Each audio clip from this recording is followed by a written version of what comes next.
Director General, thank you very much for being here and for speaking with me. I guess that's the first question is, why come to this conference and how do you think it's going to help you view the challenges of your command over the year to come? Okay, from here? Okay, I have been invited to the conference to give an idea of the mission we are leading from the Combined Operations Center in Torrejon, inside the NATO command structure.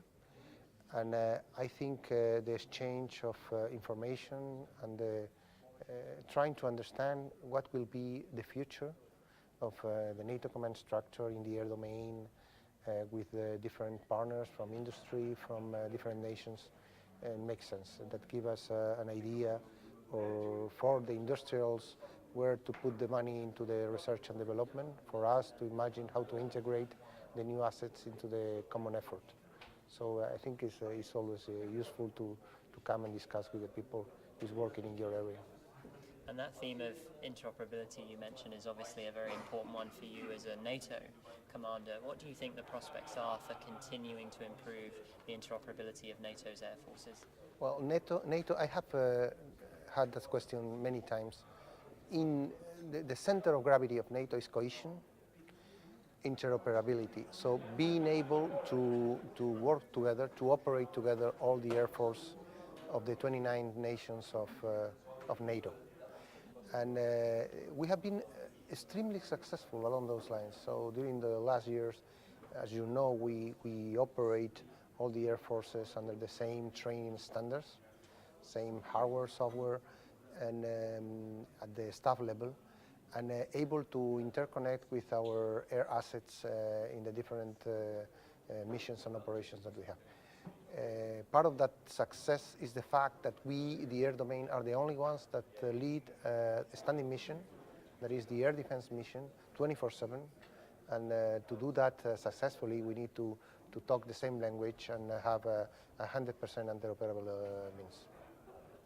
So, of course, to turn to a slightly different question, you've just sat on a panel on A2AD, and there was much debate about the validity of that concept and how it might be applied across NATO and its air forces. How do you view that concept, and what sort of challenges do you think a complex operating environment poses right now? My point was that, in fact, we are coming back to normal in the sense that operating in a congested and denied airspace has been the standard for many years, from the beginning of aviation, if you want.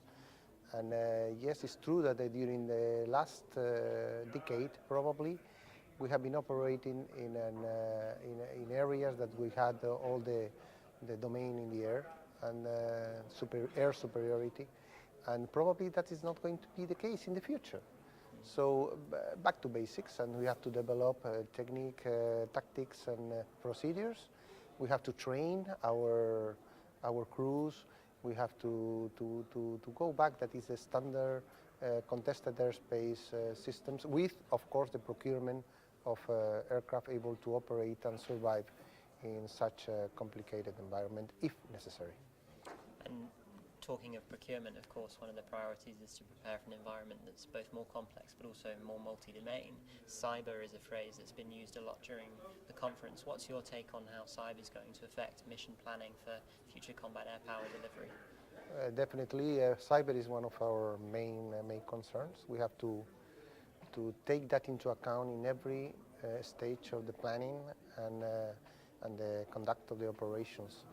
And I think it's more than any other thing a mindset that will allow us to be redundant, will allow us to be resilient, and to be able to operate under any conditions. That's the key element for a military. I mean, military has to be able to operate regardless of the factors that will affect the mission. And that's the elements we are thinking about, we are training, and we are getting ready for that. Okay, and of course, tomorrow's discussion is all going to be about new capability, starting with the integration of the F-35. That's obviously an immensely important aircraft for NATO right now. How do you think it's going to improve the alliance's ability to defend itself from the air? Well, it's not when we talk about capabilities, we do not talk about any specific assets. So We are specific parts of this development that will bring into the battle space some new options, and that's the important thing. The main thing that we have to consider into the future is the connected airspace. So we have to be able, with all the platforms, the ones that are already in our inventory and the ones that are planned already for the next future, we have to be able to connect all the assets into an extremely complex environment and being able to operate in a very complex way. And that's the key element, more than talking about any specific asset on its capabilities, what we are talking about. And that brings me to my very final question. We talk about networking and platforms that are increasingly multi-role. Is it challenging to talk about linking up air power with other assets out there, ISR for instance?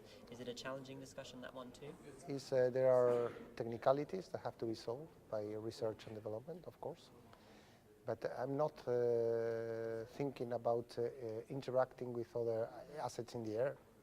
We have to be connected with naval platforms, with batteries, I mean, it's a multidimensional airspace, satellite, and everything has to be linked somehow into an extremely complex multi-domain scenario that will give us the technological edge that we need for the 21st century. In other words, plenty more to discuss, General. Thank you very much. Thank you very much. Pleasure to have you here.